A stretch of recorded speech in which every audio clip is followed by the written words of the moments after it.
여러분 안녕하십니까? 이 시간에는 열왕기하 21장 말씀 중심으로 드리겠습니다. 이 21장에서는 유다왕 므낫세 왕에 대한 기록을 하나님께서 해 두신 것입니다. 이 므낫세 왕은 하나님 보시기에 매우 악하게 살았다고 기록이 되어 있습니다. 4절에 보시면은 여호와의 성전에 제단들을 쌓았다 그랬습니다. 여호와의 성전에 이방 신상을 두고 이방 신을 섬기는 제단을 쌓게 했다 그랬습니다. 이 므낫세 왕이 5절에 보시면은 여호와의 성전 두 마당에 이를 성신을 위하여 제단을 쌓았다. 7절에 보시면은 아세라 목상을 성전에 세웠다. 그렇게 기록되어 있습니다. 하나님이 진노하실 수밖에 없죠.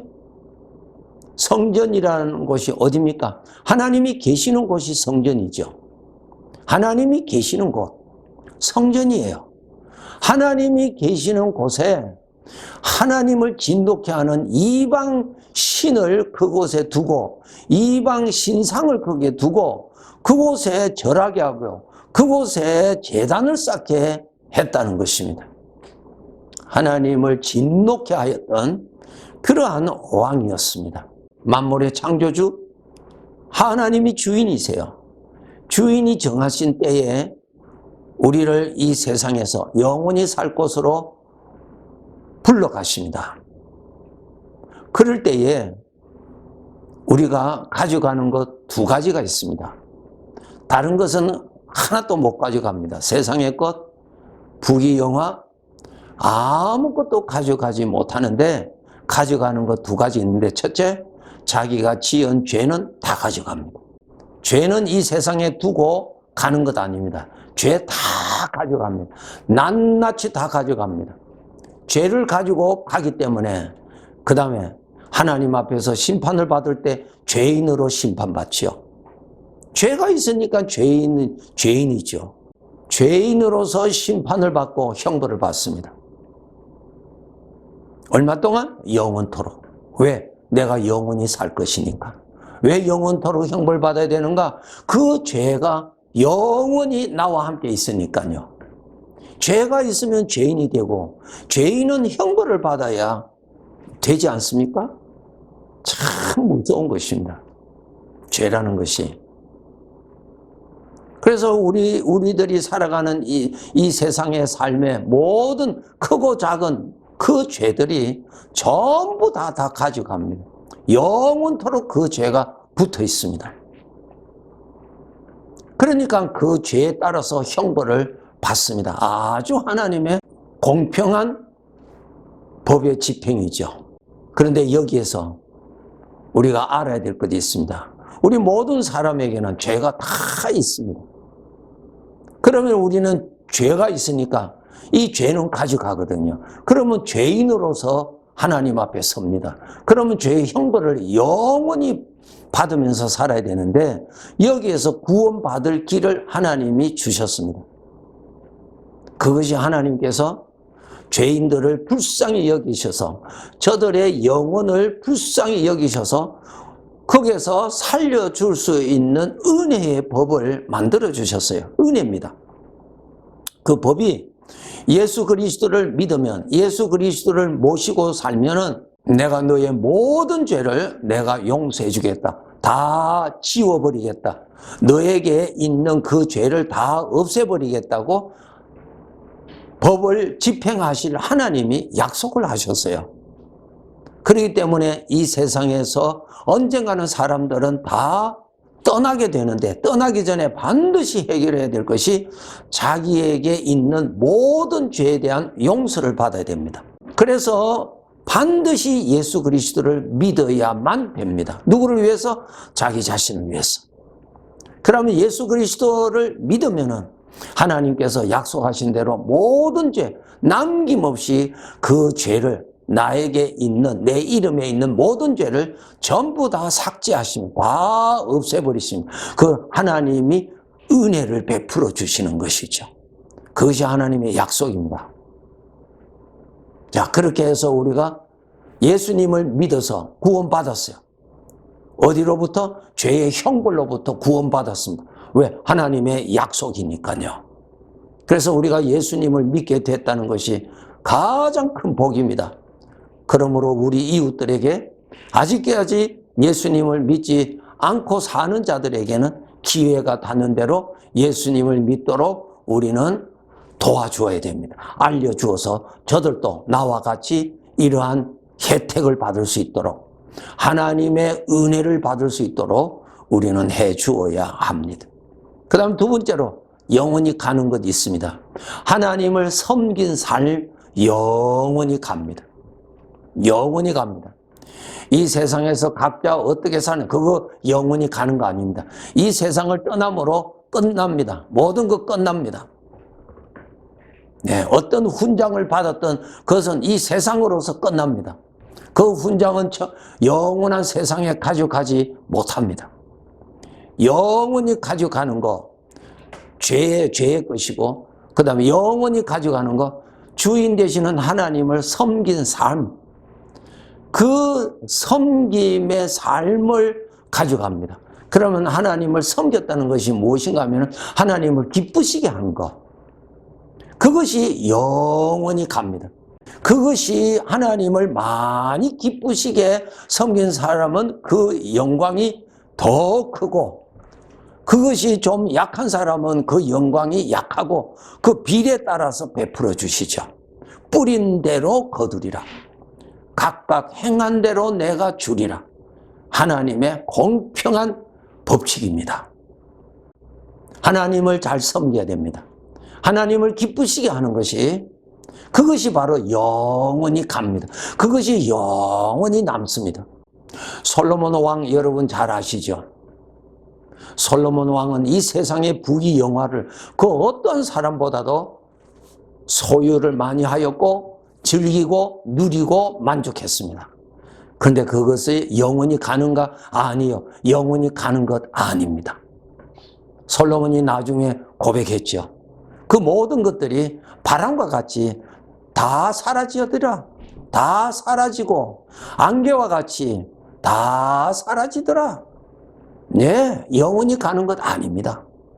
영원히 가는 것은 주인 되시는 하나님을 기쁘시게 한 삶, 그것이 영원히 갑니다. 마귀는 사람들을 속이죠. 심지어는 우리 성도들까지도 속입니다. 너는 너의 만족을 위해서 살고, 너의 기쁨을 위해서 살고, 너의 영광을 위해서 살고, 너의 뜻을 성취하는, 내가 성공하는 것을 위해서 살아라, 그렇게 하죠. 그런데 그것이 영원히 가지 않습니다. 이 세상을 떠남으로 그 모든 것은 그것으로 끝납니다. 마칩니다. 잠깐 머물렀던 안개와 같은 것이죠. 우리 주님께서 알려주셨죠. 내 자신을 위하여, 너를 위해서 하늘의 보물을 쌓아두라. 하늘의 보물이 무엇입니까? 주인 되시는 하나님을 섬긴 삶, 하나님을 기쁘시게 한 삶, 그것을 쌓아라 그랬습니다. 그것이 영원히 남습니다. 그것을 따라서 우리가 장차 하나님 앞에 가면은 심판을 받습니다. 우리들도 다 심판받아요. 죄 용서받지 못한 자는 죄에 대해서 심판받습니다. 그 죄에 따라서 형벌을 받습니다. 그런데 그 죄가 얼마 동안 간다고요? 영원히 갑니다. 내가 영원히 사는 한 내가 지은 죄도 영원히 가기 때문에 그 형벌도 영원히 갑니다. 이제 그 문제가 해결받은 우리 구원받은 자들은 하나님을 기쁘시게 한 삶, 그것이 영원히 갑니다. 내가 영원히 사니까 그 영광도 영원히 갑니다. 이것을 우리가 정말 깨닫고 믿고, 그러므로 우리가 그곳에 푯대를 두고 사시도록 노력해야 됩니다. 빌립보서 3장에 보면 사도 바울이 바로 그렇게 살았다고 그가 그렇게 고백했죠. 하늘에서 부르신 부름의 상을 바라보고 거기에 푯대를 두고 내가 달려왔다 그랬어요. 내가 그동안 선한 싸움을 싸우고 달려갈 길을 마치고 믿음을 지켰으니 이제 후로는 나를 위하여 의의 면류관이 예비되어 있다. 그렇게 고백했죠. 무엇입니까? 하나님을 충성히 섬겼다. 하나님을 기쁘시게 하는 삶을 살았다. 그 삶이 영원히 간다는 것입니다. 그것 가지고 하나님 앞에서 심판받습니다. 우리 성도들이. 그러면 상급의 심판을 받을 우리들을 그날에 더 큰 영광을 더 우리가 바라보고 남은 생에 열심히 살아야 될 것입니다. 성경 가장 마지막 장 요한계시록 22장에 보시면 심판하실 주님께서 말씀하셨죠. 내가 그날에 각각 행한 대로 내가 상을 주리라. 이거 구원받은 자들에게 하신 말씀이죠. 구원받지 못한 자들은 형벌을 받습니다. 그가 행한 대로 형벌 받습니다. 더 큰 형벌 받을 자가 있고 그보다 조금 약한 형벌 받을 자가 있고 그 각각 행한 대로 받게 되어 있습니다. 아주 공평합니다. 그래서 내가 뿌린 대로 거두리라 말씀하셨죠? 예. 우리 하나님의 백성들 이것을 알고 우리 남은 생에 하나님을 잘 섬겨야 됩니다. 자기 자신을 섬기지 말고 하나님을 섬겨야 됩니다. 그것이 바로 나에게 영원히 따르는 영광이 됩니다. 그러면 그렇게 주님을 기쁘시게 살아가기 위해서는 또 그 다음 어떻게 해야 되느냐? 주님이 같이 계시는 것을 우리가 알아야죠. 성경에 보면은 너희가 성전이라고 말씀하신 말씀 여러분 너무나 잘 아시죠? 고린도전서 3장 16절에 보시면은 너희가 하나님의 성전이다. 하나님의 성령이 너희 안에 계신다라고 말씀하고 계십니다. 하나님이 계시는 장소, 성전이죠. 우리 사람이 하나님이 계시는 장소, 성전이 되었어요. 그러므로 하나님이 계시는 것을 의식을 해야 그 다음에 하나님을 기쁘시게 할 수가 있죠. 지식으로만이 하나님을 기쁘시게 할 수 없지요. 네. 하나님이 나에게 머물러 계신다는 것을 여러분이 아셔야 됩니다. 머물러 계시니까 우리가 조심해야죠. 머물러 계시니까 모든 것을 들으시고 모든 것을 보시는 하나님 앞에서 나의 마음의 생각까지도 다 보시는 하나님 앞에 내가 어떻게 하면은 하나님을 기뻐하실 것인가? 내가 어떠한 생각을 가질 때에 하나님은 기뻐하실까? 내가 어떤 말을 할 때 하나님이 기뻐하실까? 관심을 두고 하나님을 기쁘시게 하는 섬김의 삶을 차곡차곡 쌓아가셔야 됩니다.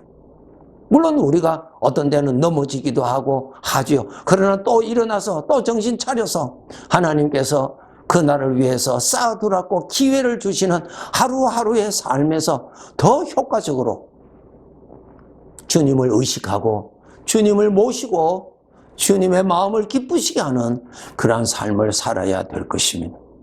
주님이 같이 계시는 것을 모르는데 어떻게 주님을 기쁘시게 할 수 있습니까? 주님은 나를 알고 계시는데 주님께서 나를 보시고 내가 주님을 지금 계시는지 알고 있는지 모르고 있는지를 다 아시는 주님이신데 주님을 먼저 의식을 해야 일단 주님이 기뻐하실 것 아닙니까?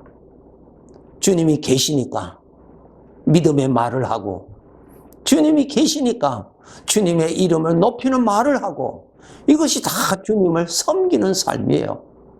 이 세상에서 우리가 어려운 일도 당하고 좋은 일도 당할 때에 함께 계시는 주님을 무시하는 그러한 말과 행동을 하지 않도록 노력해야죠. 모든 삶의 초점은 하나님을 기쁘시게 하는 하나님의 마음을 기쁘시게 하는 것에 있습니다. 그렇게 살면은 잘 산 삶입니다. 오늘날 우리들에게도 너는 이 세상을 살아가는 동안에 영원히 너는 영적인 존재인데 너에게 같이 갈 것이 죄와 주인 되시는 하나님을 기쁘시게 섬긴 삶, 그것이 가는데 이 문제를 잘 해결하라고 말씀하고 계십니다. 구원받은 우리들, 주님이 함께 계시는 것을 부지런히 의식하시고 주님을 기쁘시게 할 수 있도록 생각하는 것도 아시는 그분 앞에 주님을 기쁘시게 하는 생각을, 또 주님을 부인하는 말 하지 말고 주님을 높이는 말을 하도록 주님을 잘 섬기는 삶을 부지런히 우리는 쌓아야 될 것입니다. 우리도 그 날이 되면은 주인께서 불러 가실 것입니다. 그럴 때에 그동안 하나님을 섬겼던 그 영광이 같이 가는 그러나 영광스러운 그날이 되도록 우리 남은 시간 더 열심히 깨어서 준비해야 할 것입니다. 네, 감사합니다.